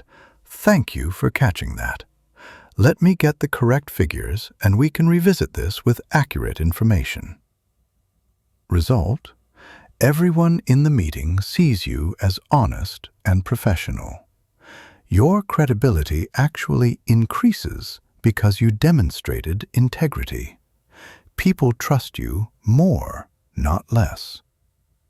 Same mistake, completely different outcome based on how you handled it. Foster taught that when you make a mistake, the best strategy is to admit it quickly, clearly, and even enthusiastically. Don't make small admissions. Don't hedge. Don't qualify it with "but" statements. Just own it fully. I was wrong. I made a mistake. I messed that up. These simple statements are incredibly powerful because they're so rare. Most people will do anything to avoid saying them. And here's the beautiful paradox. The more readily you admit your mistakes, the fewer people will focus on them. When you try to hide or minimize your errors, people dig into them. They want to expose you. They want to prove you wrong. But when you immediately acknowledge the error yourself, there's nothing left to expose. The wind goes out of their sails. Foster shared a story about a man named Avery who was in a heated dispute with a regulatory agency. The agency claimed Avery's company had violated certain rules. Avery's lawyers advised him to fight it, deny everything, and make the agency prove their case. But Avery, having learned Foster's principles, took a different approach. He went to the regulatory officials and said, "You're right. We messed up. We weren't trying to break the rules, but we clearly did, and that's on us. Here's what we're going to do to fix it and make sure it never happens again." The officials were stunned. They'd been prepared for a fight. Instead, they got complete acknowledgement and a plan for correction. The result? What could have been a massive fine and public scandal became a minor penalty and a quiet resolution. The agency even commended Avery's company for their integrity and cooperation. Why? Because admitting mistakes is disarming. It's unexpected. It's refreshing. And it makes people want to work with you rather than against you. This principle is crucial in personal relationships too. How many relationships have been damaged or destroyed because someone couldn't say, "I was wrong, I'm sorry"? Pride destroys relationships. Humility saves them. If you hurt someone you care about, whether intentionally or unintentionally, the fastest path to healing is a genuine apology and acknowledgement. Not, "I'm sorry you felt that way," or "I'm sorry, but you also," just, "I was wrong. I hurt you. I'm sorry. What can I do to make this right?" That kind of authentic accountability creates safety, trust, and connection. It shows that the relationship matters more to you than your ego. Foster also pointed out that admitting mistakes doesn't mean you're incompetent. Everyone makes mistakes. Literally, everyone. The difference between mature people and immature people isn't the number of mistakes they make. It's how they handle them. Mature people own their errors, learn from them, and move forward. Immature people deny, deflect, and repeat the same mistakes because they never actually process them. Which do you want to be? Here's a practice that can change your life. Make it a habit to quickly admit when you're wrong, even in small things. "You know what? You're right. I did forget to send that email. My bad. I totally misunderstood what you were saying. Can you explain it again? I was wrong about that. Thanks for the correction." The more you practice this in low-stakes situations, the easier it becomes in high-stakes ones. And the more you do it, the more you'll notice something amazing. People start trusting you more. They start respecting you more. They start being more honest with you because they see you modeling honesty yourself. It creates a positive cycle. Your authenticity invites others' authenticity. Your humility inspires others' humility. Your willingness to admit mistakes makes others feel safe doing the same. And in professional settings, this is incredibly valuable. Leaders who can admit mistakes create psychologically safe environments where innovation thrives. Team members who can acknowledge errors help problems get solved faster. Organizations that embrace accountability rather than blame create cultures where excellence flourishes. Foster's principle here is simple but transformative. Stop defending your mistakes and start owning them. The ego says, never admit you're wrong, defend yourself at all costs, blame others, make excuses. Wisdom says, mistakes are inevitable. Own them quickly, learn from them, move forward. One approach keeps you stuck, the other helps you grow. One approach damages relationships, the other strengthens them. One approach makes you look small, the other makes you look strong. The choice is yours. Let's talk about something that can either make your days exhausting or energizing, depending on how you approach it. The way you interact with people, especially when you need to persuade them, lead them, or work alongside them. Benjamin Foster spent years studying what makes some people naturally influential, while others struggle to get anyone to listen to them. And what he discovered was counterintuitive but incredibly powerful. The secret to getting people to agree with you is to start by getting them to say yes. Now, that might sound like manipulation at first, but hear me out. This isn't about tricking people. It's about understanding basic human psychology and working with it rather than against it. Here's what Foster observed. When someone says no, their entire physiology aligns with rejection. Their body language closes off. Their mind starts building defenses. They become committed to their no position, and changing their mind becomes a matter of pride and ego. But when someone says yes, the opposite happens. Their body opens up. Their mind becomes more receptive. They're in an agreeable, positive state. And that state makes them more likely to continue agreeing. So, if you want to influence someone, if you want them to eventually say yes to something important, you start by getting them to say yes to smaller things first. Let me give you a concrete example. Imagine you're trying to convince your team to adopt a new project management system. You could walk into the meeting and say, I think we should switch to this new system. What do you all think?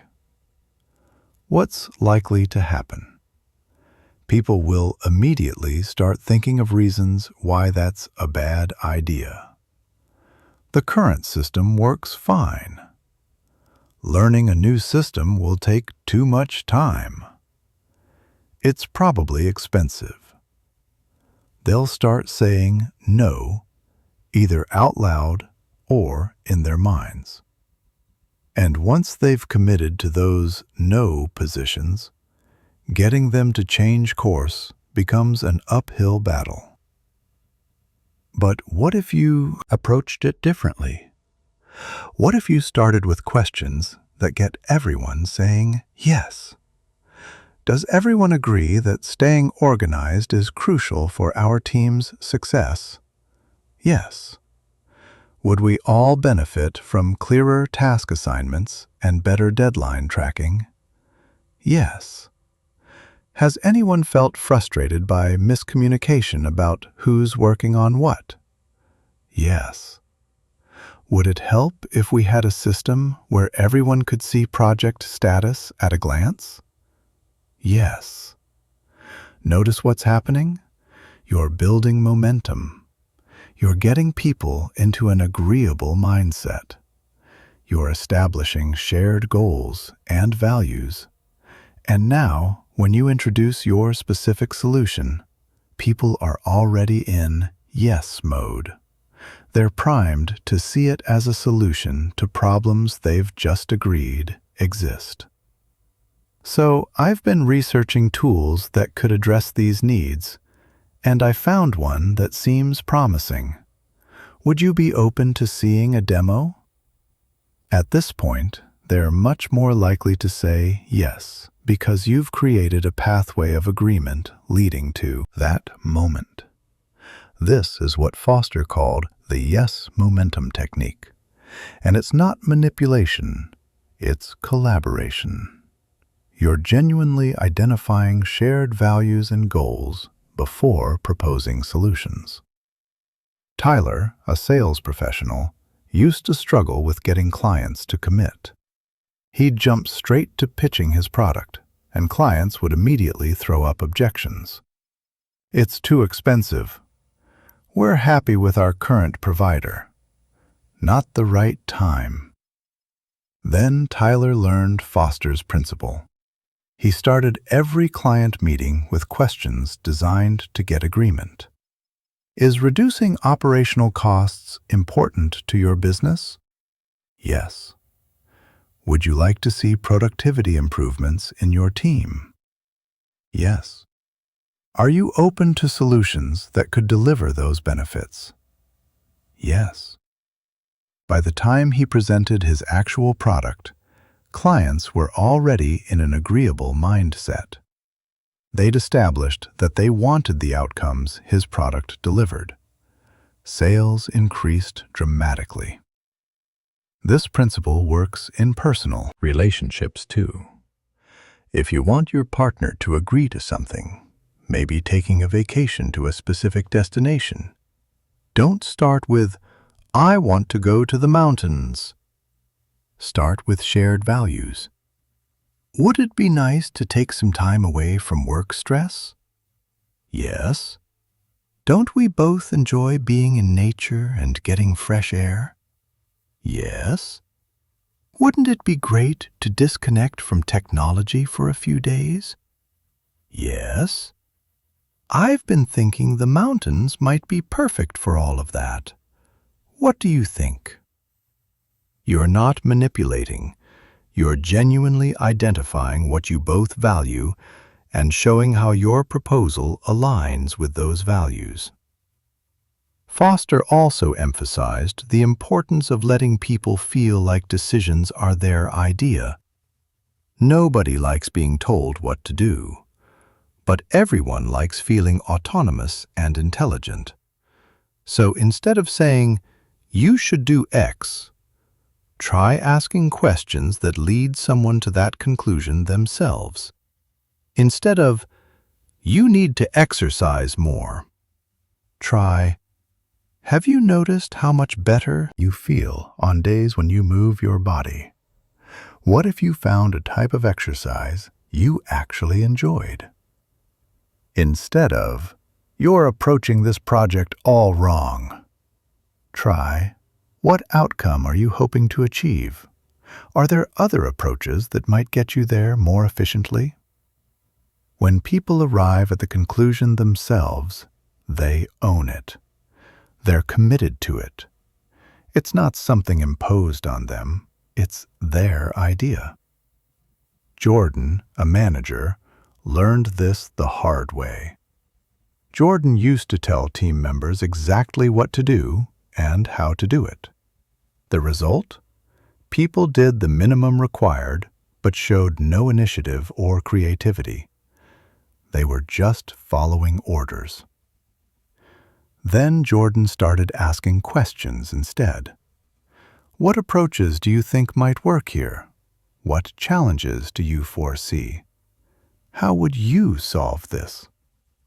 Suddenly, team members became engaged.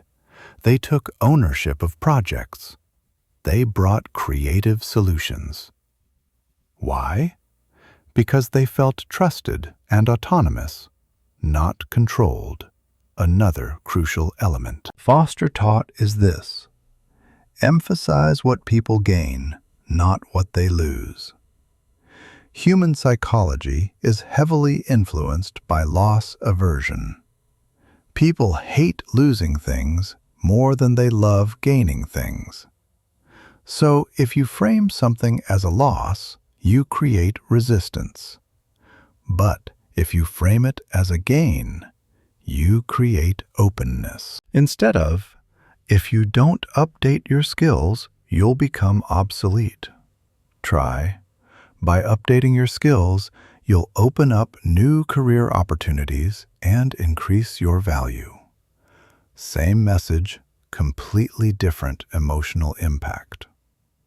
Instead of, we're taking away the old system, try, we're giving you access to a more powerful system that'll make your work easier. People move toward opportunities and away from threats. So, if you want people to embrace change, position it as opportunity, not threat. Foster also talked about the importance of making people feel important, and not in a fake, manipulative way, in a genuine way. Everyone wants to feel valued. Everyone wants to believe their opinions matter. So, when you're trying to persuade someone, make them part of the process. I really value your perspective on this. What do you think about? Your experience in this area is much deeper than mine. How would you approach? I'm curious about your thoughts because when people feel genuinely valued, they become allies rather than obstacles. Blake, a team leader, was trying to implement new safety protocols. Initially, there was resistance. People saw it as bureaucracy and unnecessary hassle. Then Blake tried a different approach. Blake went to the most skeptical team members and said, "Look, I know you've been doing this work for years. You know the real challenges and risks better than anyone. I need your expertise to make sure these protocols actually work in practice, not just in theory. Will you help me refine them?" Those team members went from resistors to champions.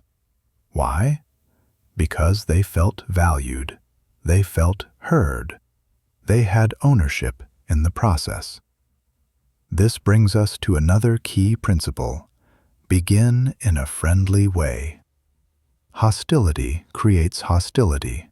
Warmth creates warmth. If you approach someone with defensiveness or aggression, even if you're technically right, they'll resist you. But if you approach with genuine friendliness, they'll be much more receptive. Foster said, "A drop of honey catches more flies than a gallon of vinegar." In other words, kindness is more persuasive than criticism or force. Imagine you need to give someone critical feedback. You have two options. Option 1. You really messed this up. This is unacceptable. You need to fix this immediately. Result: the person becomes defensive, resentful, and unmotivated to improve. Option 2. Hey, I know you put effort into this, and I appreciate that. I noticed a few things that need adjustment. Can we go through them together? Result: the person feels respected, remains open to feedback, and is motivated to improve. Same criticism, completely different delivery, completely different outcome. Foster's approach isn't about being soft or avoiding difficult conversations. It's about being strategic and effective. If your goal is to actually create change and improvement, friendliness works better than harshness. Here's another powerful technique. Let the other person do a great deal of the talking. Most people, when they're trying to persuade someone, make the mistake of talking too much. They present their arguments, explain their reasoning, counter every objection, and essentially monologue. But Foster discovered that you're far more persuasive when you listen than when you talk. Why? Because when people talk, they reveal what matters to them. They tell you their values, their concerns, their priorities. And once you understand those things, you can show how your proposal aligns with what they already care about. Also, people are far more persuaded by their own words than by yours. So if you can ask the right questions and listen carefully, they'll often talk themselves into agreeing with you. Riley, a consultant, used to prepare elaborate presentations to convince clients to hire the firm. The presentations were impressive, but conversion rates were mediocre. Then Riley learned to ask questions and listen. What are your biggest challenges right now? Now, what have you tried already? What would success look like for you? By the end of these conversations, clients were essentially telling Riley exactly what they needed. All Riley had to do was show how the firm could provide it. Conversion rates soared. Listening isn't passive. It's active and strategic. When someone feels genuinely heard, they become much more receptive to your ideas. Foster also emphasized, let the other person feel that the idea is theirs. People support ideas they feel ownership of. So even if an idea originated with you, if you can present it in a way that lets the other person claim it or shape it, they'll champion it. Instead of, here's my plan for the department restructure, try, I've been thinking about how we could improve efficiency. What structure do you think would work best? What if we explored something like, you're planting seeds, but letting them feel like the garden is theirs? Casey, a parent, struggled to get a teenager to do homework. Constant reminders and nagging created battles. Then Casey tried a different approach. You've got a lot on your plate. How do you think you should manage your time to get everything done and still have time for the things you enjoy?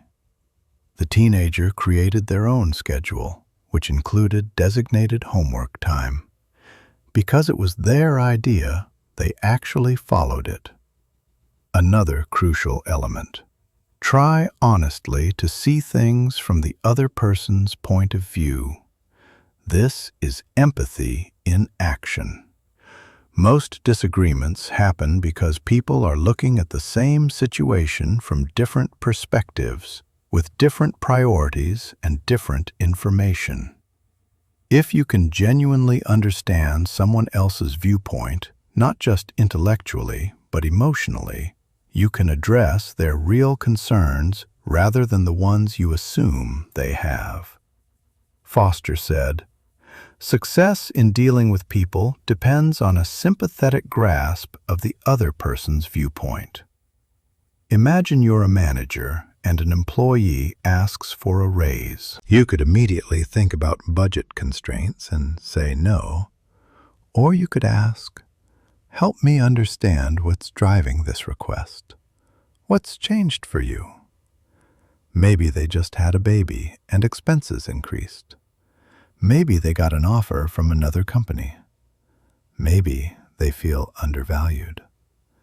Each of these situations requires a different response. By understanding their viewpoint, you can have a much more productive conversation. Maybe you can't give the full raise right now, but you can discuss a path to get there, or other forms of recognition and value. When people feel understood, they're far more willing to find middle ground. Here's another powerful principle. Appeal to nobler motives. Most people want to see themselves as good, fair, reasonable, and principled. So if you can frame your request in terms of those values, you're far more likely to get agreement. Instead of, you should support this policy because it benefits our team. Try, I know fairness and doing right by everyone is important to you. This policy ensures everyone gets equal treatment. Instead of, you should help me because I need it, try, you've always been someone who looks out for others and does the right thing. That's why I'm coming to you. You're not lying or manipulating. You're recognizing people's better angels and inviting them to act from that place. Morgan, a nonprofit leader, needed to recruit volunteers. Initially, the pitch focused on what volunteers would do. We need people to help sort donations every Saturday. Response was minimal. Then Morgan changed the approach. You'd be directly helping families in crisis get back on their feet. Your few hours could be the difference between someone having shelter or not. Volunteers flooded in. Why? Because the appeal was to their noble desire to make a meaningful difference. Foster also taught, dramatize your ideas. Facts tell, stories sell. If you want people to really grasp and care about something, don't just present dry information. Make it vivid, tangible, dramatic. Instead of, customer satisfaction has dropped 15%. Try, last month we lost Taylor as a customer. She'd been with us for 5 years, but after 3 frustrating experiences where her calls weren't returned, she left. That's happening across our customer base. The specific story makes the problem real in a way statistics don't. Avery, a public health official, tried to convince people to get vaccinated by citing statistics. It had limited impact. Then Avery started sharing specific stories of people who got seriously ill. The personal narratives were far more persuasive than numbers. Human brains are wired for stories, not data. Use that. Finally, Foster taught, throw down a challenge. People rise to challenges. We want to prove ourselves. We want to achieve. We want to succeed. So instead of just asking someone to do something, challenge them to excel at it. Instead of, can you handle this project? Try, this project is complex and high stakes. I think you're one of the few people capable of pulling it off. Are you up for the challenge? Instead of, we need to improve. Try, let's see if we can beat our record. I think this team has what it takes to be the best. Who's in? Challenges tap into people's competitive spirit and desire to prove their capability. These principles aren't tricks. They're based on fundamental truths about human psychology. We all want to be valued, understood, autonomous, and capable. When you interact with people in ways that honor those needs, you're not manipulating. You're creating genuine connection and collaboration. And that's how you truly influence people and create positive change. We've covered so much ground together on this journey, from living in day-tight compartments to beating worry through action, from handling criticism to appreciating others, from becoming genuinely interested in people to influencing them positively. Now, let's bring it all together and talk about something that ties everything into your daily life: how to actually enjoy your work. Because here's the reality. Most people spend the majority of their waking hours working. If you're miserable at work, you're miserable for a huge portion of your life, and that's just not sustainable. But here's the good news. Enjoyment at work isn't primarily about what job you have. It's about how you approach whatever job you have. Benjamin Foster spent considerable time studying people who genuinely enjoyed their work versus those who dreaded it. And what he found was fascinating. It wasn't the job itself that determined satisfaction. It was the mindset and habits people brought to their work. Let me start with a fundamental truth. Find purpose in what you do. Even the most seemingly mundane job has purpose if you look for it. You're not just doing data entry. You're ensuring accurate information that helps your company serve customers better. You're not just cleaning. You're creating an environment where people can be healthy and productive. You're not just answering phones. You're often the first point of contact that shapes someone's entire experience with your organization. When you connect your daily tasks to a larger purpose, even repetitive work takes on meaning. Quinn worked in a factory doing the same assembly task 8 hours a day. For years, Quinn hated it. It felt meaningless and soul-crushing. Then one day, Quinn visited a hospital and saw patients using the medical devices Quinn's factory produced. Suddenly, every widget Quinn assembled wasn't just a widget. It was potentially saving someone's life. The job didn't change.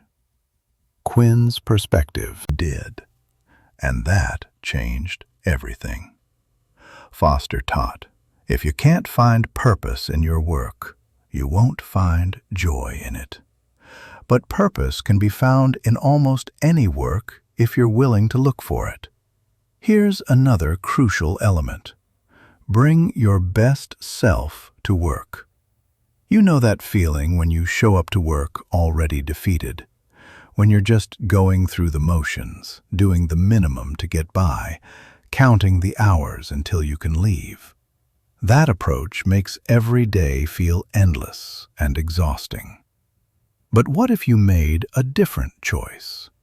What if you decided, today I'm going to bring my full energy and attention to this. I'm going to do my best work, not because someone's forcing me, but because I respect myself and my time too much to waste it on half effort. Something remarkable happens when you make that shift. The work itself becomes more engaging. Time moves differently. You feel more alive. And ironically, the day feels shorter and more satisfying. Riley, an administrative assistant, used to feel like the job was beneath them. Riley would do tasks reluctantly, with resentment. Every day felt like torture. Then Riley made a decision. This is where I am right now. I can either be miserable or I can choose to excel at it. Let me see how good I can actually be at this. Riley started organizing systems more efficiently, started anticipating needs before being asked, started finding ways to make colleagues' lives easier. The job itself didn't change, but Riley's experience of it transformed completely. Work became challenging in a good way, even enjoyable. And within a year, Riley got promoted. Not because of complaining or demanding it, but because excellence became obvious. Foster's principle here is simple. Excellence creates satisfaction. Mediocrity creates misery. When you do something well, even something small, you feel good about yourself. When you do something poorly or resentfully, you feel bad about yourself.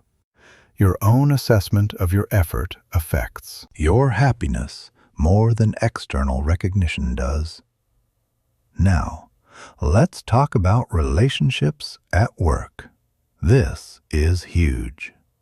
Foster found that people who enjoyed their jobs almost always had positive relationships with colleagues, and people who hated their jobs often had toxic or non-existent workplace relationships. You don't have to be best friends with everyone at work, but you do need to cultivate respect, courtesy, and basic human warmth. Start by applying all the principles we've discussed. Show genuine interest in your colleagues. Appreciate their contributions. Listen when they talk. Avoid arguments. Admit when you're wrong. Be friendly. These aren't just nice-to-haves. They're essential to creating a work environment you actually want to be in. Jordan worked in an office where people barely spoke to each other. Everyone was isolated in their own bubble, and the atmosphere was cold and depressing. Jordan decided to change their personal experience by changing how they interacted. Jordan started greeting people warmly every morning, asking about their weekends, bringing in treats occasionally, offering help when colleagues seemed overwhelmed, celebrating others' successes. Slowly, the entire culture of that office section shifted. Other people started being friendlier. Collaboration increased. The work itself didn't change, but coming to work became something people looked forward to because of the relationships. Foster taught, your job satisfaction is largely determined by the quality of your workplace relationships, and you have far more control over that than you think. Another key element: focus on what you can control, let go of what you can't. Every workplace has frustrations, inefficient processes, unclear communication, management decisions you disagree with, colleagues who don't pull their weight, technology that doesn't work properly. You can drive yourself crazy focusing on all of that. Or you can ask yourself, what part of this can I actually influence or control? Maybe you can't change your boss's management style, but you can control how you respond to it. You can control the quality of your own work. You can control whether you complain constantly or find solutions.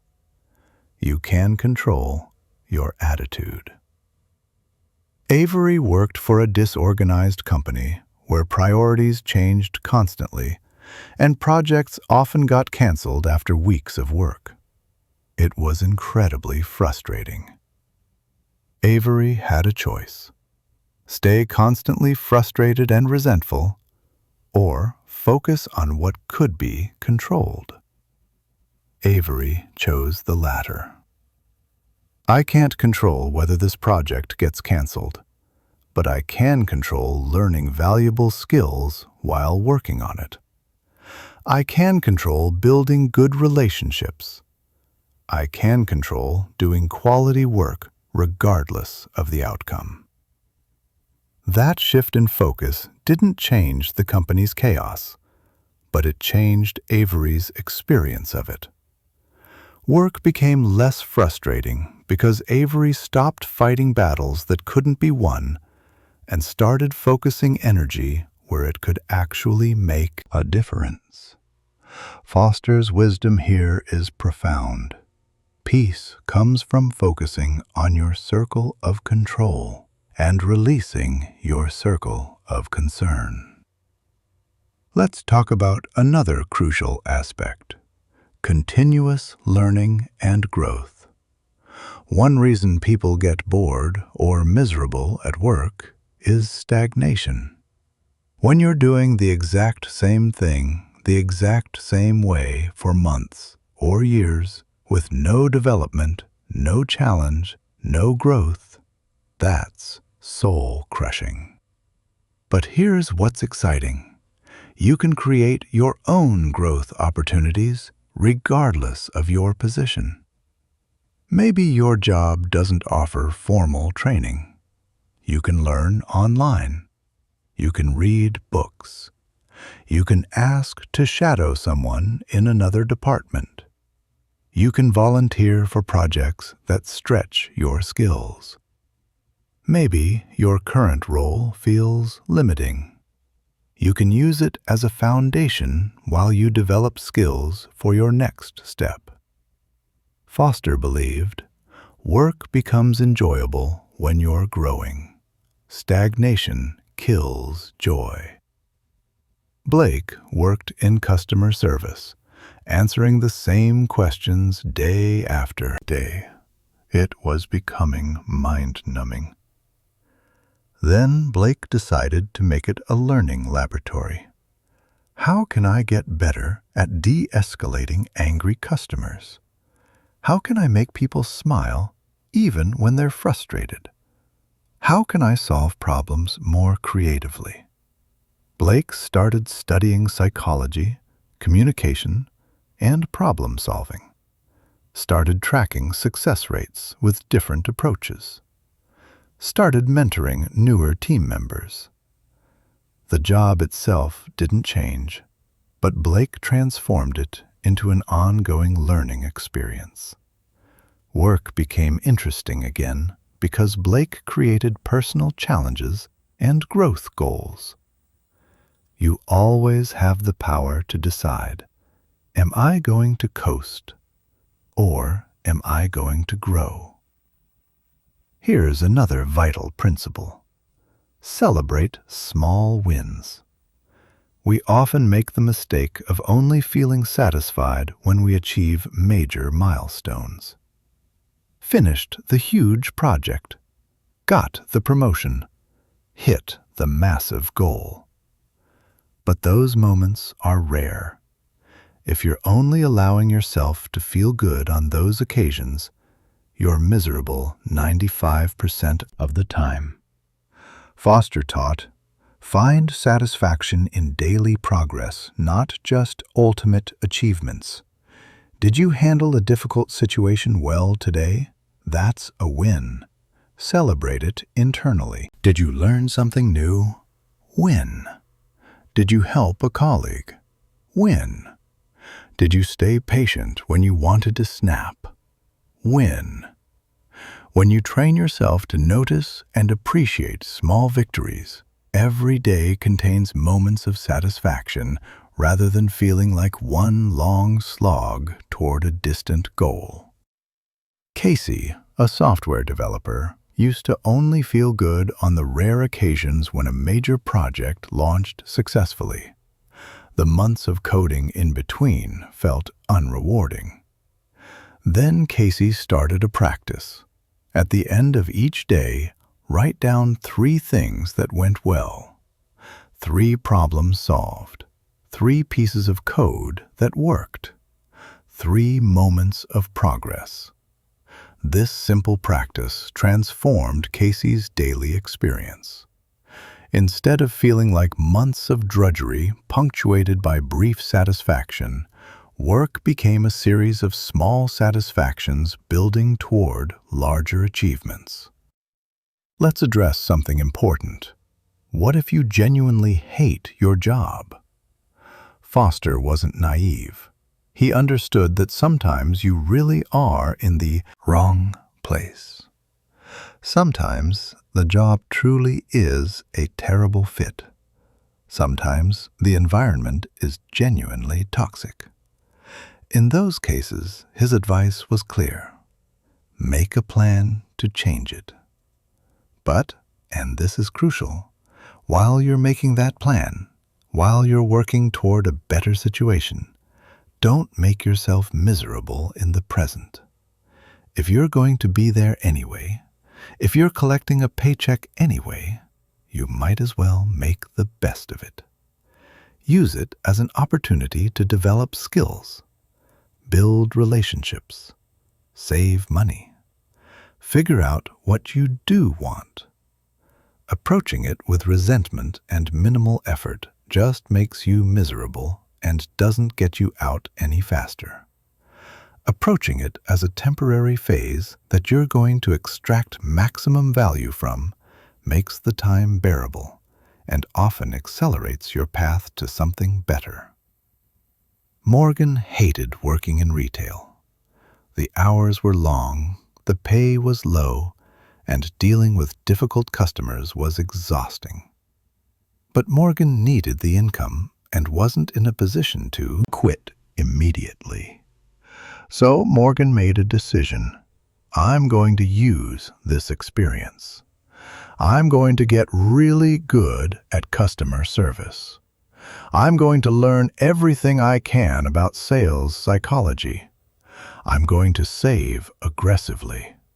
And I'm going to use this as fuel to build something better.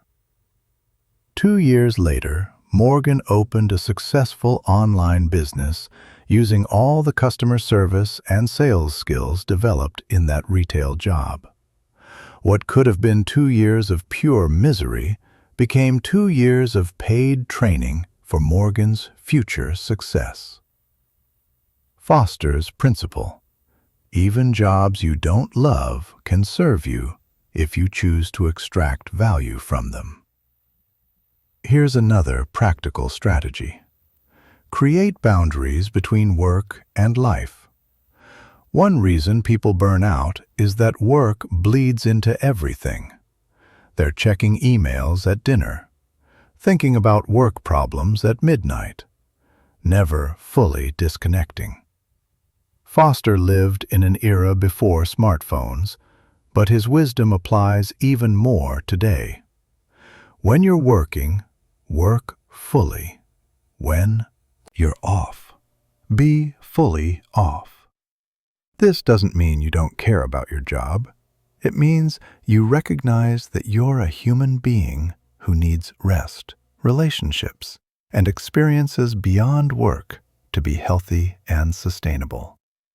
If you never disconnect, you bring a depleted, resentful version of yourself to work. If you set healthy boundaries and recharge properly, you bring energy and focus. Avery used to work until 11 p.m. every night, responding to emails and obsessing over projects. Avery thought this dedication would lead to success. Instead, it led to exhaustion, mistakes, and deteriorating health. Then Avery learned to set boundaries. After 6 p.m., work devices went in a drawer. Evenings were for family, hobbies, rest. Weekends were sacred. Counterintuitively, Avery's work quality improved. The focused hours were more productive. Ideas came more easily. Energy was higher. And life outside work became enjoyable again, which made work more bearable. Foster understood. To enjoy work, you need to have a life beyond work. Let's talk about attitude toward challenges. Every job has difficult moments, tough deadlines, demanding clients, complex problems, interpersonal conflicts. You can see these as burdens that make your job miserable, or you can see them as opportunities that make your job interesting. Foster taught, challenges are what prevent boredom. If everything were easy and smooth all the time, you'd be bored out of your mind within weeks. When you reframe difficulties as, "This is what makes me valuable," and "This is how I grow," they become less draining and more engaging. Quinn faced a massive project with an impossible deadline. Initial reaction: stress, resentment, feeling overwhelmed. Then Quinn reframed it. "This is going to test every skill I have. This is going to push me. If I pull this off, I'll prove to myself what I'm capable of. And if I don't quite make it, I'll learn a ton in the process." The deadline didn't change, the difficulty didn't decrease, But Quinn's experience transformed from dread to engagement. Here's another powerful practice. Express gratitude for your work. This might sound strange if you're not particularly grateful for your job, but try this. Even if the job isn't perfect, there are things about it worth appreciating. You're earning income, you're developing skills, you're meeting people, you have a structure to your days, you're contributing something. When you actively acknowledge what's good about your work situation, rather than only focusing on what's wrong, your overall experience shifts. Riley started a simple practice. Every morning before work, think of 3 things to be grateful for about the job. Some days it was big things, other days it was small. I'm grateful the office has good coffee. I'm grateful Jordan made me laugh yesterday. I'm grateful I learned how to use that new software. This practice didn't magically make a difficult job easy, but it did make Riley's daily experience more positive. The job had the same challenges, but Riley's mental framework was more resilient and appreciative. Fosters wisdom. Gratitude doesn't ignore difficulties. It just refuses to be blind to goodness. Let's address one more crucial element. Align your work with your values where possible. You don't need to have your dream job to have your values reflected in how you work. If you value excellence, you can pursue excellence in any role. If you value kindness, you can be kind in any workplace.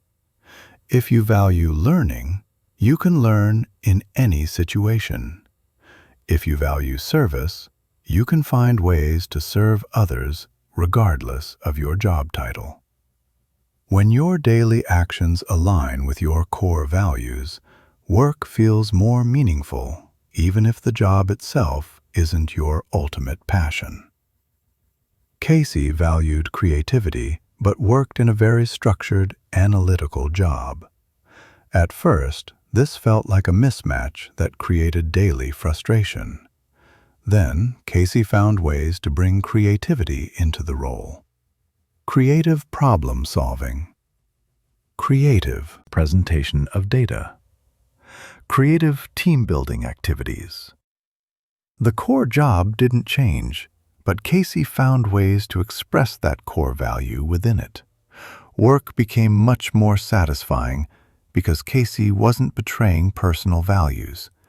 Casey was finding ways to live them. Here's the ultimate truth Foster discovered. Enjoyment at work and in life is largely a choice you make through countless small decisions about perspective, effort, and attitude. You can't always choose your circumstances, but you can always choose your response. You can choose to show up fully or check out mentally. You can choose to find purpose or just collect a paycheck. You can choose to build relationships or isolate. You can choose to grow or stagnate. You can choose to appreciate or only complain. You can choose to see challenges as problems or opportunities. Every single day, you're making these choices, whether you realize it or not. And those choices accumulate into the overall quality of your work experience and your life experience. The most successful and satisfied people aren't those who have perfect jobs or perfect lives. They're those who've learned to make empowering choices regardless of their circumstances. They've learned to live in day-tight compartments, focusing on today, rather than drowning in regret or anxiety. They've learned to beat worry through action, rather than drowning in overthinking. They've learned to handle criticism without letting it crush them. They've learned to appreciate others and be appreciated in return. They've learned to be genuinely interested in people and build real connections. They've learned to influence positively without manipulation. And they've learned to find meaning, growth, and satisfaction in their work regardless of external circumstances. This is how you enjoy your life and your job, not by waiting for perfect conditions that may never come, but by applying timeless principles that work in any condition. Benjamin Foster's wisdom isn't about positive thinking divorced from reality. It's about practical strategies grounded in deep understanding of human psychology and what actually creates satisfaction, connection, and fulfillment. You've just absorbed a comprehensive framework for transforming how you experience every day. The question now is, what will you do with it? Will you go back to old patterns, or will you start applying these principles immediately? Here's my challenge to you. Pick just one principle from everything we've covered, just one, and commit to practicing it consistently for the next week. Maybe it's living in day-tight compartments, truly focusing on just today. Maybe it's taking action on something you've been worrying about. Maybe it's genuinely appreciating someone in your life. Maybe it's becoming more interested in the people around you. Maybe it's finding purpose in your daily work. Just one principle, 1 week. Watch what happens. Because here's the truth. These principles only work if you work them. Reading about them or agreeing with them intellectually accomplishes nothing. It's the application that creates transformation. And the beautiful thing is, each principle reinforces the others. When you start living more presently, you naturally worry less. When you appreciate others, you naturally build better relationships. When you find purpose in your work, you naturally bring more energy to it. It's all connected. It's all part of creating a life you genuinely enjoy rather than simply endure. So here's to your journey. Here's to choosing engagement over resignation. Here's to choosing growth over stagnation. Here's to choosing connection over isolation. Here's to choosing action over worry. Here's to choosing today over yesterday or tomorrow.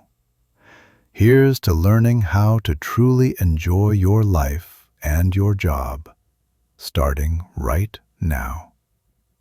The compartment of today is open. What will you do with it?